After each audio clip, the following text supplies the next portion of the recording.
Bonjour, chers amis. Nous sommes aujourd'hui le 12 mars de l'an 2006 et nous sommes au hameau nouveau du village des Pruniers.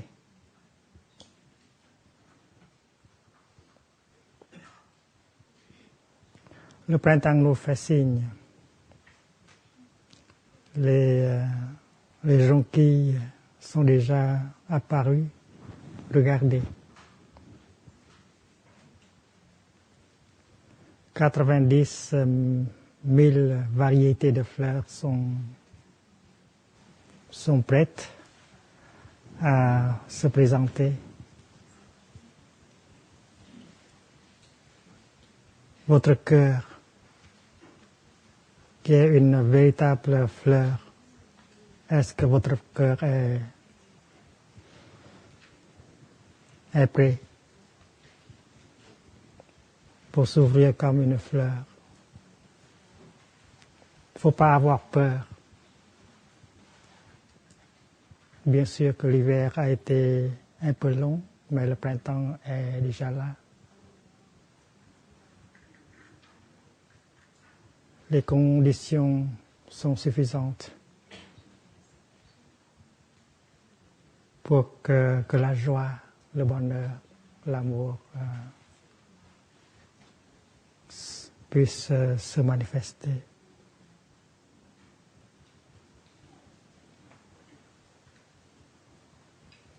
La vie est pleine de merveilles. Et chaque moment de la vie est une merveille. Et il faut pouvoir vivre les merveilles de la vie chaque jour. Quand on marche,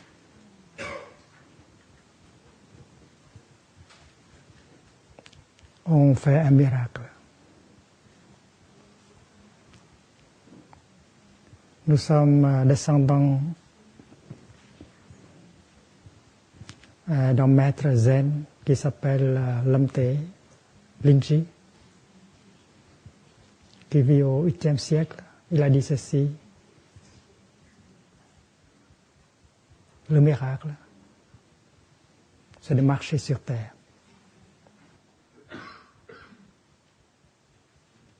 Le miracle, ce n'est pas marcher sur un nuage ou bien sur la braise ou à la surface de l'eau, mais sur terre. Le miracle, c'est de marcher sur terre. Et chaque pas, comme ça, c'est un miracle. Donc, vous êtes là et vous marchez pour le patriarche Lingji, vous marchez pour vos ancêtres, pour vos amis, pour vos parents, pour vos enfants. Le miracle, c'est une chose possible à chaque instant de notre vie. Si vous êtes habité par l'énergie de la pleine conscience, si vous êtes vraiment là, concentré, si vous avez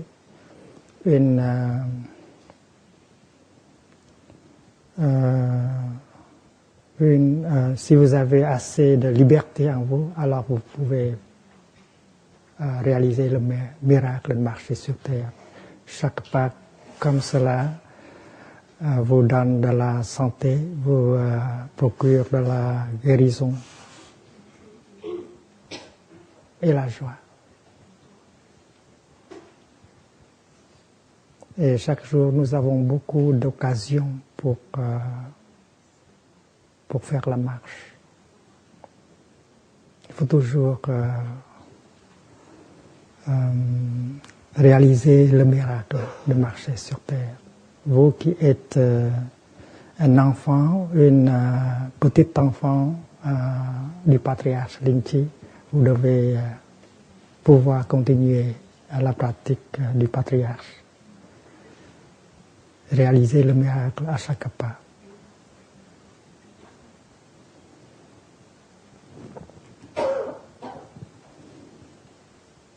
Bien sûr que cela est possible seulement quand vous avez une certaine liberté en vous.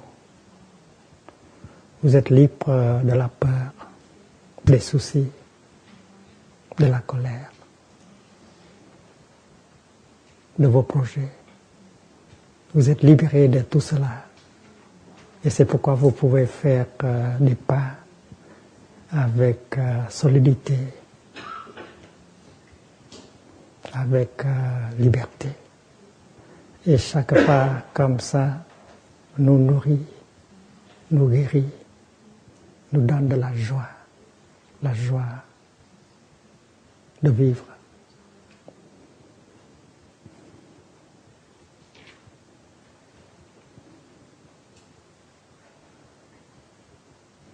La méditation marcher, ce n'est pas un travail.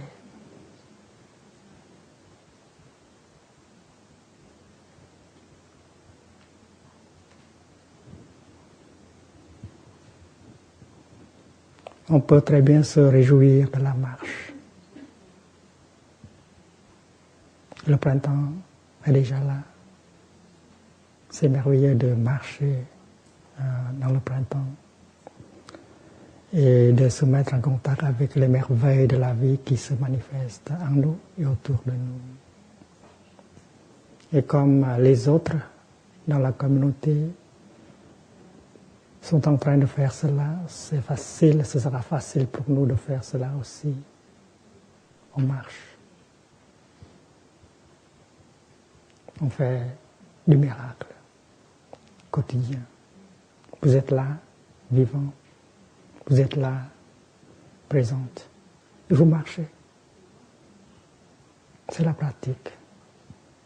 C'est la pratique du bonheur, de la joie. Bien sûr que vous avez souffert. Mais cette souffrance-là est utile. Quand on souffre, on perd le contact avec le monde. On perd le contact avec les merveilles de la vie.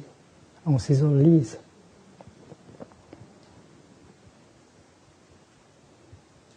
On se sent très seul, coupé de la vie.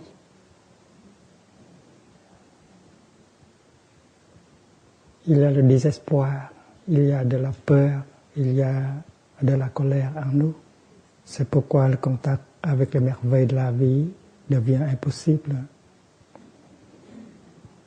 Et cette souffrance-là peut se servir comme arrière-plan pour votre conscience, pour votre pleine conscience. C'est parce que le bonheur est quelque chose qui se voit contre l'arrière-plan de la souffrance. Si vous avez souffert, c'est une chose bien. C'est parce que grâce à cela, vous pouvez reconnaître le bonheur, la paix, quand ils sont là.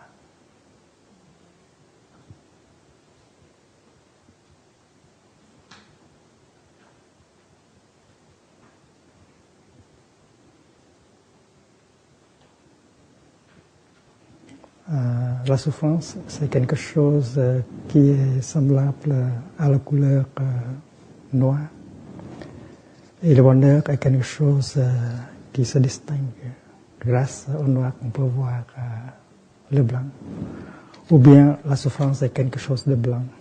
Et grâce à cela, on peut reconnaître le bonheur. Quelque chose qui est vraiment en noir. Donc on a besoin d'un arrière-plan, d'un fond, pour pouvoir reconnaître le bonheur. Et c'est pourquoi la souffrance joue un rôle important dans notre vie quotidienne. Vous avez souffert. Ce n'est pas une chose négative. La souffrance vous permet de reconnaître la non-souffrance, c'est-à-dire le bonheur, la joie de vivre. Il le faut. Pour nous-mêmes et pour le monde.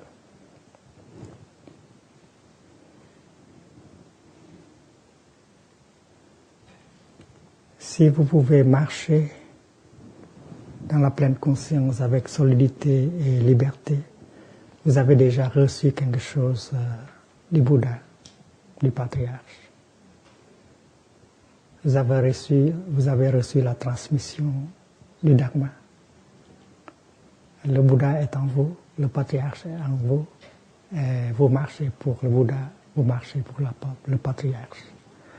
Et en même temps, vous marchez pour vos parents qui n'ont pas eu peut-être une chance de marcher comme vous dans la liberté, dans la solidité. Et ce qui constitue la liberté, la solidité, c'est la pleine conscience et la concentration. La pleine conscience vous permet d'être là, vraiment, corps et esprit ensemble, corps et esprit réunis. Et quand vous êtes pleinement présente, vous pouvez entrer en contact avec les merveilles de la vie. C'est pour votre réjouissement, pour votre bonheur, pour votre guérison. Et avec la pleine conscience, vous avez aussi la concentration. Vous vivez concentré. C'est parce que l'énergie de la pleine conscience est porteuse aussi de la concentration. Être consciente, c'est être conscient de quelque chose. Et vous êtes concentré sur ce quelque chose.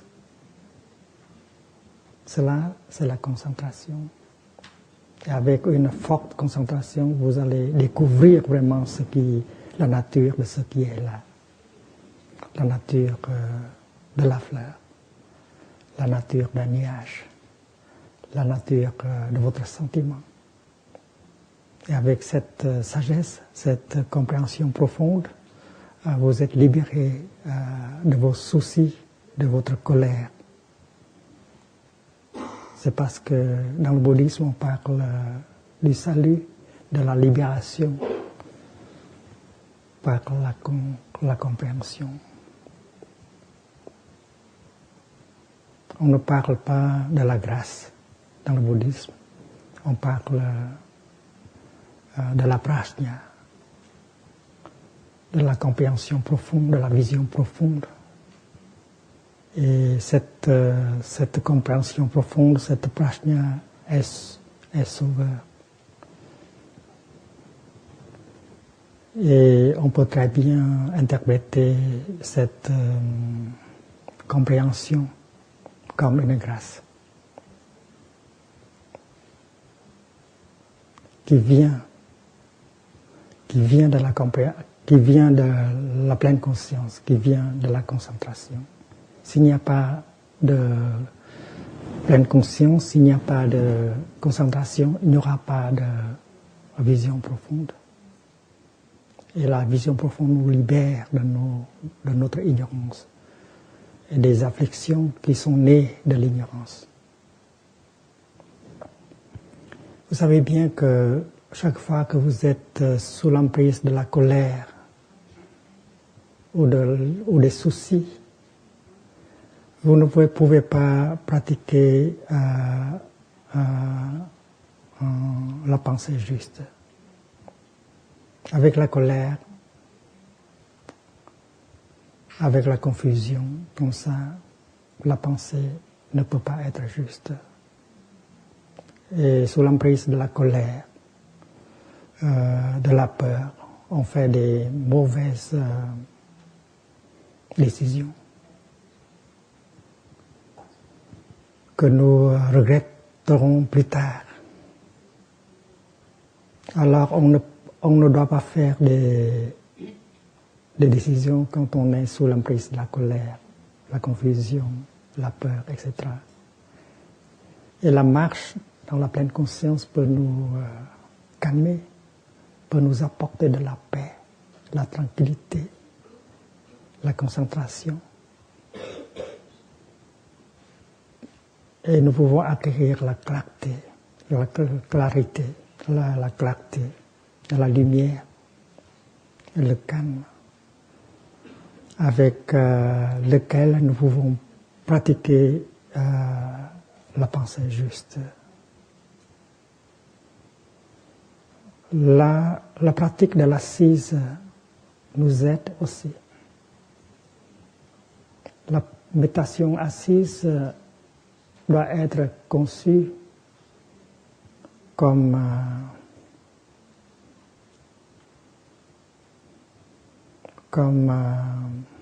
un réjouissement. C'est pas vraiment un travail.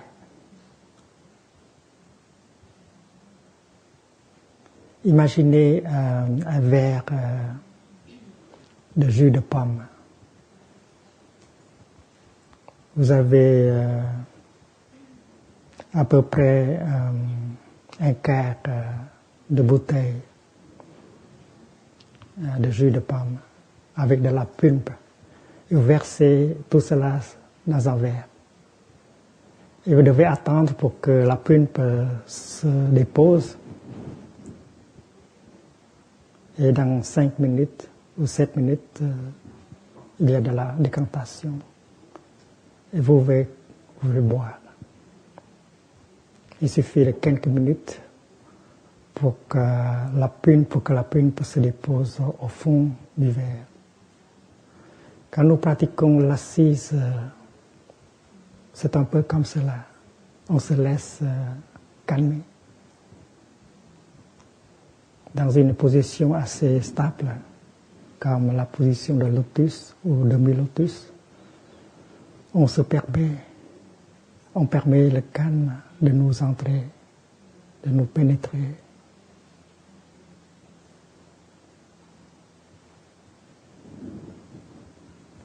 Mais la pensée n'est pas exactement comme la pulpe des fruits. Au lieu de tomber, de se déposer, elle se manifeste. Elle se soulève comme un essaim d'abeilles. Il y a du bourdonnement un peu partout. Alors il faut savoir comment les aider à se calmer. Alors dans l'assise véritable, on doit savoir comment gérer le corps. Il faut savoir comment gérer le souffle. Il faut comment savoir gérer les sensations. Et le Bouddha nous enseigne, nous indique des méthodes très pratiques et efficaces pour pouvoir le faire.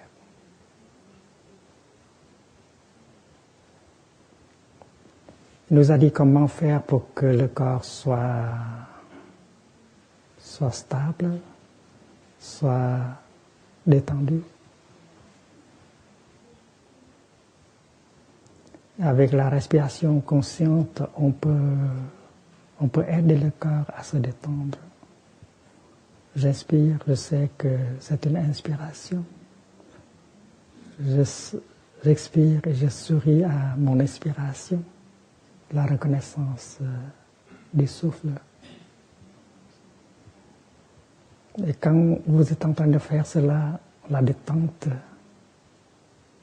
la décantation se réalise. Et ça se fait très vite. Le premier exercice proposé par le Bouddha, c'est la reconnaissance de l'inspiration et de l'expiration. J'inspire, je sais que c'est une inspiration que je fais. Reconnaissance simple. Il ne faut pas travailler avec votre souffle. Respirez normalement et reconnaissez l'inspiration comme inspiration et l'expiration comme expiration. Il ne faut pas essayer de rendre l'inspiration plus profonde, plus longue. Non, il ne faut pas intervenir. Il faut laisser votre inspiration comme elle est, seulement allumer la pleine conscience pour voir une inspiration est en train de se dérouler en moi. Et vous êtes concentré sur ça. Vous êtes complètement concentré sur l'inspiration.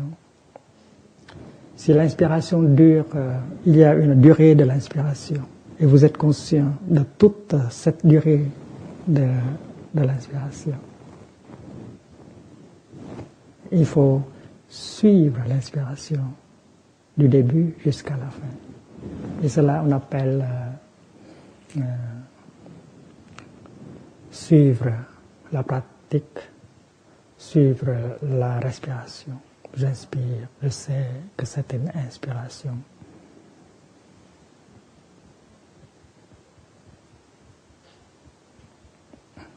J'expire, je sais que c'est une expiration.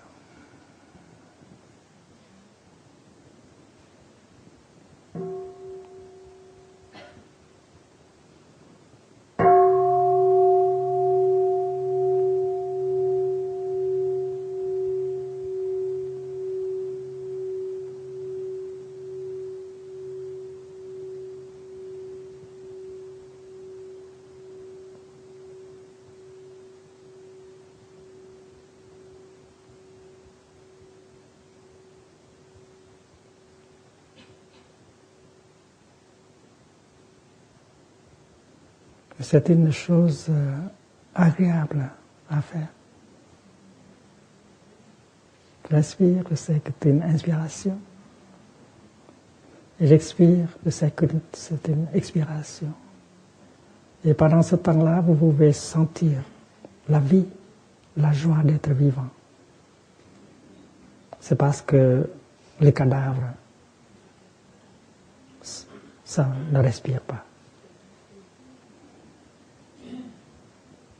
J'inspire, je respire, je sais que je suis vivante. Être vivant, c'est le plus grand des miracles. Et par la respiration seule, vous pouvez toucher ce miracle, être en vie.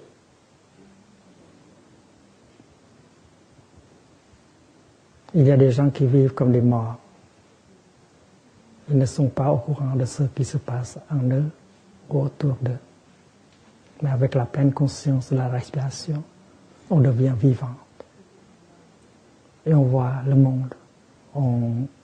On se met en contact avec le monde. J'inspire. C'est bien une inspiration. J'expire. C'est bien une expiration. La reconnaissance du souffle.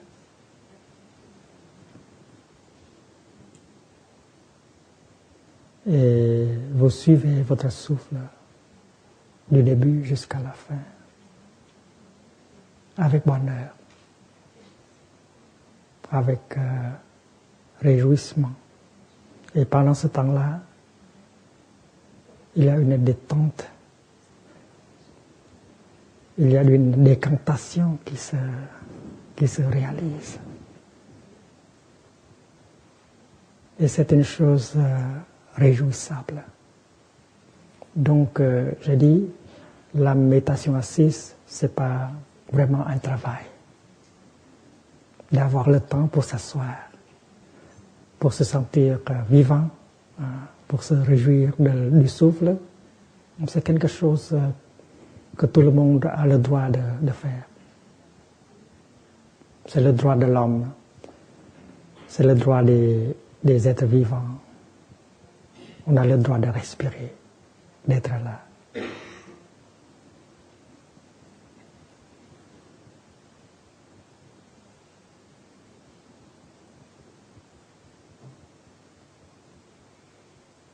Alors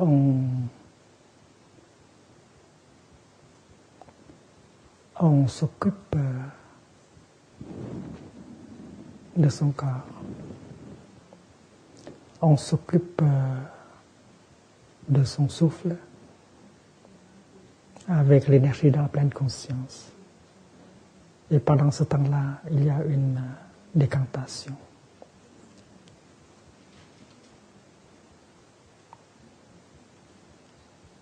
de la pensée, des émotions, des sensations.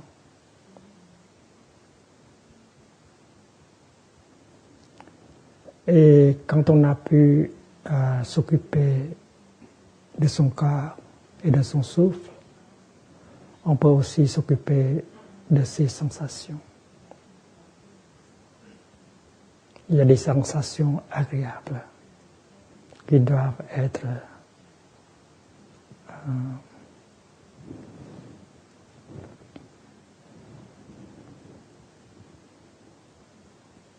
reconnues. On s'occupe non seulement des sensations désagréables, mais on s'occupe aussi des sensations agréables. Et comme on le fait avec le corps, comme on le fait avec le souffle, on n'intervient pas. On allume la pleine conscience et on reconnaît simplement la présence de la sensation. Une sensation désagréable, une sensation de douleur, une sensation agréable, une sensation neutre. On est là pour s'occuper de ces sensations. C'est parce que les sensations peuvent vous perturber, peuvent vous enlever de la liberté. Alors, reconnaître les sensations, c'est aussi pratiquer la libération. Il ne faut pas s'identifier et se perdre dans une sensation ou dans une émotion. Il y a des jeunes qui ne savent pas comment gérer leurs émotions. Quand ils souffrent trop à cause d'une émotion forte, ils s'identifient avec l'émotion. Et beaucoup d'entre eux pensent que pour arrêter l'émotion, il faut s'arrêter, arrêter soi-même, il faut se tuer. Donc il y a le suicide des jeunes chaque jour. Chaque jour en France, une trentaine de jeunes se suicident à cause d'une sensation, d'une émotion trop forte comme la colère ou bien le désespoir.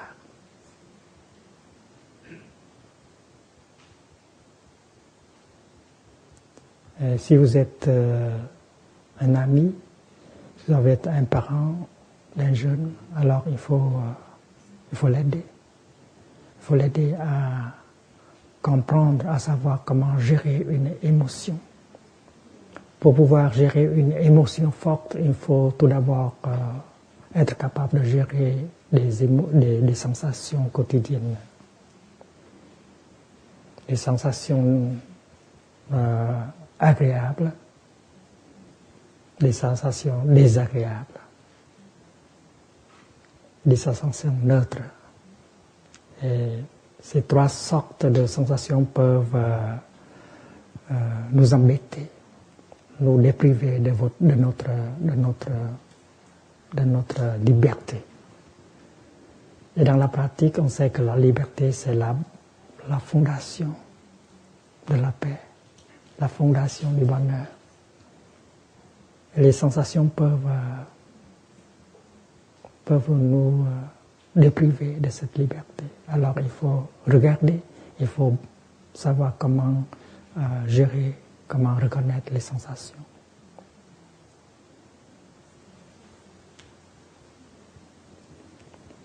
Il faut apprendre à reconnaître son corps comme une rivière. Chaque cellule de notre corps est une goutte d'eau et ça coule comme une rivière. C'est pas quelque chose statique du tout. Dans le bouddhisme, on pratique le regard profond dirigé vers les 5 agrégats. La forme, les sensations, les perceptions, les formations mentales et la conscience, connaissance. Quand on regarde chaque skandha, chaque agrégat comme ça, on le voit comme une rivière. Ça coule. Ce n'est pas une chose statique. Notre corps aussi.